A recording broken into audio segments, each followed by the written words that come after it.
Hello students, welcome all. आज की update start करने से पहले एक छोटी सी न्यूज़ पे बात करना चाहूँगा। जैसा कि आप सबको पता होगा कि गृह मंत्रालय ने जो लॉकडाउन की अवधि है वो 2 हफ्ते और आगे बढ़ा दी है। 17 तारीख तक लॉकडाउन की अवधि कर दी गई है और देश के जितने भी ज़िले हैं उन सब ज़िलों को अलग अलग जोन्स में, यानी कि रेड, ऑरेंज, ग्रीन जोन के अंदर बांट दिया गया है। और जैसे अब ये 17 मई जो किया गया है, यानी कि जो एग्ज़ाम्स वगैरह की डेट्स थी, चाहे हम कम्पिटिटिव एग्ज़ाम्स की बात करें, चाहे यूनिवर्सिटीज़ एग्ज़ाम्स की बात करें, चाहे किसी और दूसरे एग्ज़ाम्स की बात करें, तो अब इनके भी जो चांसेस हैं वो बहुत कम हो चुके हैं कि मई मंथ में या जून मंथ में इस तरीके के एग्ज़ाम्स कंडक्ट हों। यानी कि अब बात आती है सीधे जुलाई मंथ से, जुलाई टू दिसंबर, जो कि एक सीज़न चलता है कि हाँ, बैंकिंग एग्ज़ाम्स का अगर हम बात करें तो जुलाई टू दिसंबर, जुलाई टू जनवरी जो भी सीज़न है। अब यहाँ पे क्या है कि अगर जुलाई को भी एक तरीके से ना के बराबर माना जाए तो हमारे पास अगस्त से लेकर दिसंबर तक का पूरा महीना है। और अगर आगे बात की जाए, जैसे एसबीआई की अगर हम बात करें, आरआरबी आने वाला है, आईबीपीएस आएगा, उसके अलावा जो भी और दूसरे सेबी के एग्ज़ाम्स हो गए या किसी भी तरीके के जो एग्ज़ाम्स हैं, सारे कम्पिटिटिव एग्ज़ाम्स, ये लगातार जुलाई टू अगस्त मंथ से लगातार चलते रहेंगे।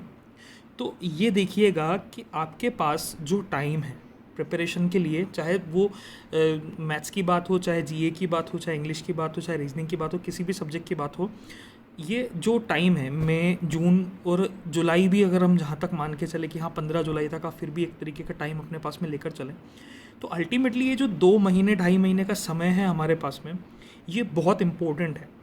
बिकॉज अभी अभी पहले की तरह क्या होता था, जैसे कि मान लीजिए अगर कोविड-19 नहीं फैला होता तो कहीं ना कहीं एग्ज़ाम्स के बीच में गैप मिलता, लेकिन अब वो गैप नहीं मिलेगा।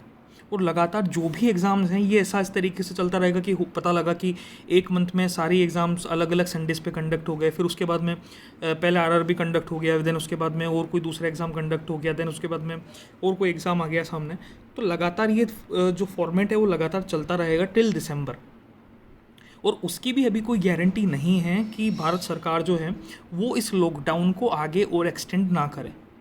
मौजूदा जो स्थिति हैं उनको भांपने के बाद में, उनको देखने के बाद में, यदि केसेस में इंक्रीमेंट नहीं आया और हमने हमारे देश में कोविड-19 को कंट्रोल कर लिया, भगवान करे ऐसे ही हो, लेकिन अगर कंट्रोल नहीं हो पाया तो ये मान लीजिएगा कि आगे भी हमें इस तरीके के लॉकडाउन और इस तरीके की समस्याएं देखने को मिल सकती हैं। तो थोड़ा सा अपने आप को ये सोच के प्रिपेयर करिएगा कि अभी ठीक है, अभी कोई बात नहीं, लॉकडाउन चल रहा है, अभी कोई एग्ज़ाम नहीं हो रहा है, तो कोई नहीं, हम जिस तरीके से हमारी प्रिपरेशन चल रही है ऑन एन एवरेज लेवल पे वो चलती रहे, कोई ना कोई प्रॉब्लम नहीं आएगी। मैं आपको पहले ही बता दूं, अभी जो समय है ये थोड़ा सा ज़्यादा चिंता करने का समय है, क्योंकि जुलाई अगस्त के बाद में लगातार जब आप एग्ज़ाम देंगे तो आपके पास में इतना समय नहीं होगा कि आप अपने आप को प्रिपेयर कर सकें। तो इम्पोर्टेंट जो एक कंसेप्ट है वो ये है कि अभी से अपनी तैयारी को फुल प्रूफ रखिए कि आगे हमें किसी तरीके की और कोई दूसरी समस्या देखने को नहीं मिले। ये मेरा पर्सनल एक पॉइंट ऑफ व्यू है। अब आप इन चीज़ों पर कितना अमल करते हैं या आप अपने आप को कितना जानते हैं ये तो मुझे नहीं पता, बट स्टिल मेरा जहाँ तक आप लोगों को इसका सजेशन है अभी के लिए वर्तमान समय को देखते हुए, वो ये है कि अपने सब्जेक्ट्स कंप्लीट करना शुरू कर दीजिए। ठीक है, चलिए शुरू करते हैं आज की updates. The question number first देखते हैं। $3 million amount has been sanctioned by USAID to India for which scheme. USAID के द्वारा भारत को किस योजना है तो $3 मिलियन का अमाउंट दिया गया है। हम आंसर देख लेते हैं यहाँ पर। पहले आंसर इज सी, पहल स्कीम। पहल स्कीम क्या है? ये partnership for affordable health care access and longevity. Partnership for affordable health care access and longevity, यानी कि जो भी शहरों में या गांवों में जो भी गरीब परिवार हैं, जो भी गरीब लोग हैं, उन सभी तक अफोर्डेबल हेल्थ केयर सुविधाएं देना, यानी कि स्वास्थ्य सुविधाएं उन तक पहुंचाना, ये इस पहल योजना का मुख्य लक्ष्य है, जिसके लिए यूएसएआईडी का मतलब United states agency for international development, United states agency for international development, तो इसके द्वारा $3 मिलियन का लोन भारत को दिया गया। इन्होंने एक बजट बनाया है बहुत बड़ा, $27 बिलियन से ज़्यादा का इनका एक पूरा बजट है, जिसमें गरीबी से राहत दिलाना, आपात राहत दिलाना, सामाजिक आर्थिक सहयोग, इस तरीके के बहुत सारे एजेंडाज लिए हुए हैं यूएसएआईडी ने, जिसमें से पहले भी हमें अगर हम बात करें, पहले भी हमें $5.9 मिलियन का लोन मिल चुका है। $5.9 मिलियन का लोन अगर हम बात करें तो पहले भी मिल चुका है हमें। तो अब जो है इसके अंदर एडिशन कर दिया गया $3 मिलियन का वो पहल योजना के लिए। तो ये पहल जो है ये एक इनिशिएटिव है जिसमें यूएसएआईडी भी एक पार्टनर है, आईपीई एक पार्टनर है यहाँ पर। तो इसका मुख्य उद्देश्य सिर्फ इतना ही है कि 2020 तक 10 मिलियन गरीब जो हैं, 10 मिलियन यानी कि 1 करोड़ गरीब जो लोग हैं उनको स्वास्थ्य सुविधाएं मुहैया कराना, सस्ती स्वास्थ्य सुविधाएं उन तक पहुंचाना, ये इसका मुख्य लक्ष्य रखा गया है। तो ध्यान रखिएगा, $3 मिलियन का जो लोन है ये दिया गया है यूएसएआईडी के द्वारा पहल स्कीम में। Move on to the next question. Which app is launched by CSIR to provide timely logistic support to farmers? किसानों को समय पर माल ढुलाई या जो उनकी मांग है उस मांग की पूर्ति हेतु CSIR के द्वारा कौन सी ऐप लॉन्च की गई है? आंसर देख लेते हैं हम यहाँ पर, दैट इज़ किसान सभा। ठीक है, ध्यान रखना, किसान सभा नाम की इस ऐप को लॉन्च किया गया है CSIR के द्वारा। CSIR हो गया और इन्हीं के साथ में जो एक इनके पार्टनर है CSIR के, दैट इज़ CRRI। CSIR क्या है? ये एक इस तरीके का जिसको हम बोलते हैं सेंट्रल रोड रिसर्च इंस्टीट्यूट बोला जाता है एक तरीके का ये। तो ये central road research institute CRRI और इसी के साथ में CSIR, तो इन दोनों ने जो एक किसानों के लिए किसी भी तरीके की जो माल ढुलाई से संबंधित या उनकी डिमांड से संबंधित जो भी बातें हैं, उन सब बातों को कंप्लीट करने के लिए किसान सभा ऐप को लॉन्च किया गया to support farmers. Move on to the next question. What is M in Mudra? Mudra में M क्या है? आंसर देख लेते हैं हम यहाँ पर, दैट M इज़ माइक्रो। ठीक है, micro units development and refinance agency. Micro units development and refinance agency एक स्पेशलाइज्ड कैटेगरी की एक स्कीम है जिसके तहत MSME सेक्टर में छोटे जो बिजनेस है, माइक्रो स्मॉल और मीडियम एंटरप्राइजेज जो हैं, इन एंटरप्राइजेस को ऋण दिया जाता है स्टार्टअप्स वगैरह शुरू करने के लिए। तो ध्यान रखिएगा, M is micro units development and refinance agency. How many states UTs are now registered with one nation one card scheme? One nation one card scheme के तहत कुल भारत में कितने राज्य या केंद्र शासित प्रदेश अभी तक रजिस्टर्ड हो चुके हैं? वन नेशन वन कार्ड का मतलब one nation one ration card. यहाँ पर one nation one ration card scheme की बात हो रही है। तो इसके तहत अभी तक भारत में कुल 17 राज्य एवं केंद्र शासित प्रदेशों को रजिस्टर कर लिया गया है। हालिया 5 राज्यों को, केंद्र शासित प्रदेशों को इसमें और जोड़ा गया। तो पहले 12 थे, उन 12 में इस बार 5 को और ऐड कर दिया गया। तो ये कुल मिलाकर 17 राज्य केंद्र शासित प्रदेश इसमें शामिल किए गए हैं। इस बार जिनको एकीकरण के लिए जिन जिन राज्यों केंद्र शासित प्रदेशों को मंजूरी दी गई है उनमें है पंजाब, उत्तर प्रदेश, बिहार, दादर व नगर हवेली, दमन एंड दीव और हिमाचल प्रदेश। इनको और यहाँ पर जोड़ दिया गया। तो ये जो है टोटल मिलाकर हो चुके हैं 17। 60 करोड़ से ज़्यादा लाभार्थी इस योजना के तहत सरकार ने बनाए हैं, जिनको राष्ट्रीय खाद्य सुरक्षा अधिनियम के तहत जोड़ा जाएगा। यानी कि क्या किया जाएगा इसमें? पोर्टेबिलिटी, एक इंटरस्टेट पोर्टेबिलिटी बनाई जाएगी। इंटरस्टेट पोर्टेबिलिटी का मतलब ये हो गया कि आपका जो राशन कार्ड है चाहे वो किसी भी राज्य का हो, लेकिन अगर वो इन 17 राज्यों के तहत अगर आता है, जैसे मान लीजिए कोई मध्य प्रदेश का एक कोई आदमी है, अगर वो राजस्थान में है तो वो राजस्थान से भी राशन सुविधाएँ ले सकता है। ये इस तरीके की एक योजना है, one nation one ration card. तो इसमें अभी तक कुल, ध्यान रखिएगा, अच्छा क्वेश्चन एग्जाम में आने लायक क्वेश्चन है ये। तो ये 17 राज्यों तक अभी फैल चुका है। जो इसका मुख्य उद्देश्य था वो था प्रवासी मजदूरों तक इस योजना का लाभ पहुंचाना, क्योंकि हमारे देश में लगभग 37% आबादी जो है वो प्रवासी मजदूरों की है। प्रवासी मजदूर का मतलब हो गया जो इंटर स्टेट लेबर है वो 37% है। तो 37% इंटर स्टेट लेबर, उनके लिए इस योजना का लाभ पहुंचाना ये सरकार का मुख्य लक्ष्य था। तो इसमें बहुत सारे अलग अलग तरीके से, मतलब जैसे बोला अभी 60 करोड़ को जोड़ा गया है, कुल मिलाकर अगर देखा जाए तो 81 करोड़ लोग इसके तहत आते हैं देश में 2011 की जनगणना के अनुसार। 2011 की जनगणना अनुसार देखा जाए तो 81 करोड़ लोग जो हैं वो राष्ट्रीय खाद्य सुरक्षा अधिनियम के तहत आते हैं। तो उसी के तहत इन परिवारों को या इन लोगों को अंत्योदय हो गया या हम बीपीएल की बात करें तो इन सब तक इस सुविधा का लाभ पहुंचाने के लिए ये one nation one ration card scheme शुरू की गई थी। Move on to the next question. What is the establishment year of NHB? National housing bank जो है इसका स्थापना वर्ष क्या है? ध्यान रखिएगा, national housing bank has been established in 1988। कहाँ पर? न्यू दिल्ली में। ध्यान रखना, जो इस्टाब्लिशमेंट ईयर है दैट इज़ 1988 और मुख्यालय है वो है न्यू दिल्ली में। श्री राम जो हैं वो श्री राम अलग एक, हम यहाँ पर राम जी की बात नहीं कर रहे हैं, तो वो इनके सीईओ हैं बैंक के। ध्यान रखिएगा, एक स्पेशलाइज्ड कैटेगरी का बैंक है नेशनल हाउसिंग बैंक। पूरे देश की जो भी हाउसिंग स्कीम्स वगैरह चलती हैं, आवासीय योजनाएं जितनी भी हैं, उन सभी आवासीय योजनाओं का एक तरीके का रिप्रेजेंटेटर है रिजर्व बैंक ऑफ इंडिया की तरफ से एनएचबी। 1988 इस्टाब्लिशमेंट ईयर इसका, नई दिल्ली मुख्यालय है। Move on to the next question. How many wholesale agriculture market are integrated under eNAM portal?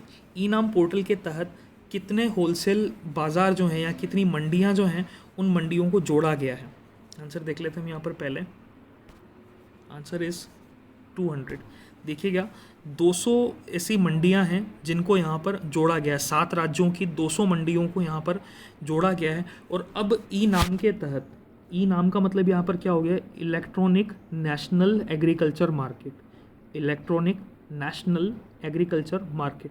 तो कुल मंडियों की संख्या जो अब बढ़कर हो चुकी है 785, 785 टोटल यहाँ पर मार्केट हो चुके हैं भारत में, जो कि इनाम के तहत आते हैं। पहली बार कर्नाटक राज्य से एक मंडी को इस इनाम प्लेटफॉर्म के तहत जोड़ा गया है। ठीक है, ध्यान रखिएगा, कर्नाटक राज्य से पहली बार कोई मंडी को यहाँ पर जोड़ा गया है।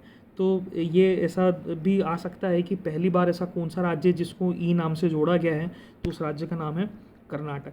तो ऐसे इसका सिर्फ एक मोटिव से अगर हम देखें, ई नाम का जो कार्य है वो सिर्फ इतना सा है कि वस्तुओं और जो सेवाएं हैं उनके व्यापार की जानकारी प्रदान करना। ये क्या करता है? कैशलेस ट्रांजैक्शन करने का काम करेंगे। जो भी एग्रीकल्चर एंटिटीज़ जितनी भी हैं, फसलें हो गई या किसी भी तरीके का कोई भी उत्पाद हो गया जो कृषि से संबंधित है, उनका लेन देन जो किया जाएगा या उन्हें आदान प्रदान, बेचना खरीदना जो हो रहा है, तो उसको कैशलेस बनाना इसका एक मुख्य लक्ष्य है। यानी कि ऑनलाइन प्लेटफॉर्म है, उस ऑनलाइन प्लेटफॉर्म के ऊपर बाज़ारों के ज़रिए या राज्यों के ज़रिए किसानों द्वारा फसलें जो होती हैं वो बेची या खरीदी जाती हैं। तो एक ट्रेडिंग प्लेटफॉर्म है। तो ऐसे अलग अलग ट्रेडिंग प्लेटफॉर्म चलते थे, उन सबको मिलाकर यहाँ पर ये पूरा एक सुविधा बनाई गई है ई नाम की। तो इसमें बहुत अलग अलग, जैसे कर्नाटक के अंदर चलता था राष्ट्रीय ई मार्केट सेवा, तो राष्ट्रीय ई मार्केट सेवा और ई नाम, इन दोनों को एक कर दिया गया कर्नाटक के अंदर। कर्नाटक में पहला इस वजह से बना है क्योंकि वहाँ ऑलरेडी ई मार्केट सेवा चलता था, लेकिन ई नाम नहीं था। तो अब वहाँ पर ई नाम को लॉन्च कर दिया गया और ई मार्केट के साथ में उसको जैसे हमने एकीकृत किया, इंटीग्रेट किया, तो वो पहला राज्य बन गया इस तरीके का। तो ध्यान रखिएगा कि जो भी वस्तुएं सेवाएं हैं उन सबका आदान प्रदान करने के लिए, कैशलेस ट्रांजेक्शन्स को बढ़ाने के लिए ई नाम पोर्टल को शुरू किया गया। Move on to the next question. National food security act has been passed in which year? राष्ट्रीय खाद्य सुरक्षा अधिनियम किस वर्ष पारित किया गया था? ध्यान रखिएगा, अच्छा क्वेश्चन है। राष्ट्रीय खाद्य सुरक्षा अधिनियम जो है ये पारित किया गया था 2013 में। ठीक है, 2013 के अंदर नेशनल फूड सिक्योरिटी एक्ट को लाया गया था।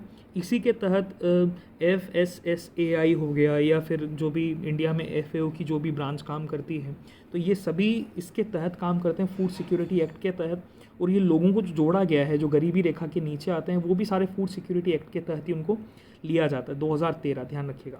Move on to the next question. Lloyds bank is headquartered in which city? Lloyds bank का मुख्यालय किस शहर में स्थित है? Lloyds bank is situated in London. UK का बैंक है, ब्रिटेन का बैंक है लियोड्स बैंक। बहुत अच्छा बैंक माना जाता है, बड़ा बैंक माना जाता है। अगर देखा जाए तो अगर हम बात करें कि क्रिकेट वगैरह में कई बार आपने देखा होगा वहाँ पर लिखा होगा ल्यूड्स, क्योंकि जो इंग्लैंड की जो क्रिकेट टीम है, राष्ट्रीय क्रिकेट टीम इंग्लैंड की, उसको भी स्पॉन्सर करके चलता है। तो Lloyds bank that is been situated in London. Move to the next question. National e-commerce market place Bharat market is issued by. E-commerce एक मार्केट जो है, भारत मार्केट नाम से एक योजना अभी लाई गई है। इस योजना को किसके द्वारा लॉन्च किया गया? आंसर देख लेते हैं हम। ये जो है लॉन्च किया गया है that is by CAIT। CAIT के द्वारा इसको लॉन्च किया गया है। CAIT ये क्या काम करता है? ये जनरली जो भी ट्रेडर्स एसोसिएशन है, confederation of all India traders जो है, तो confederation of all India traders, यानी कि यहाँ क्या हो गया कि भारत अभी कोविड-19 के कारण जो भी ट्रेडर्स एसोसिएशंस थे या ट्रेडर्स जो भी लोग थे, उनको अपना माल बेचने में काफ़ी समस्या आई है, यानी कि डिमांड लगातार एकदम से थोड़ी सी कम हो गई। तो डिमांड कम होने के कारण बहुत सारी प्रॉब्लम्स खड़ी हुई। तो उन प्रॉब्लम्स के निदान के लिए सरकार ने क्या किया है, भारत मार्केट नाम का एक प्लेटफॉर्म मार्केट प्लेस लॉन्च किया है। इसमें क्या होगा कि ई कॉमर्स यानी कि इलेक्ट्रॉनिक तरीके से ये जो जितने भी खुदरा व्यापारी जितने भी हैं देश के, तो उन सभी खुदरा व्यापारियों का माल जो है वो ऑनलाइन प्लेटफॉर्म बनाकर उन्हें बेचा जाएगा। वो फ्लिपकार्ट या अमेज़ोन हो गया या कोई भी इस तरीके की साइट हो गई, या इंडिविजुअली किसी भी तरीके से इलेक्ट्रॉनिक एक प्लेटफॉर्म के ज़रिए उस माल को एक जगह से दूसरी जगह, उन रिटेलर्स को माल को एक जगह से दूसरी जगह पहुंचाने का काम किया जाएगा। तो confederation of all India traders के ने इसको लॉन्च किया है यहाँ पर। Move to the next question. Chalk how crop recently got the GI tag associated from which state. अभी एक भारत में GI टैग का अभी दोबारा वापस से 2020 के GI टैग्स दिए गए। तो उसमें से एक चाकहाओ नाम की एक फसल को, चाकहाओ, अभी चाकहाओ है क्या? चाकहाओ होता है जनरली काला चावल, ब्लैक राइस हम जिसे कहते हैं। काफ़ी अच्छा माना जाता है, ये न्यूट्रिएंट्स से भरा हुआ होता है। तो ब्लैक राइस को कहा जाता है चाकहाओ। अभी ब्लैक राइस जनरली होता कहाँ है और इसे कहाँ, कौन से राज्य से GI टैग दिया गया है? आंसर हम देख लेते हैं यहाँ पर। आंसर है यहाँ पर मणिपुर। ठीक है दोस्तों, ध्यान रखिएगा, मणिपुर का चाकहाओ चावल यानी कि काला चावल काफ़ी प्रसिद्ध माना जाता है। तो इसे अभी रिसेंटली सरकार ने GI टैग दिया है। GI का मतलब क्या होता है? Geographical indication.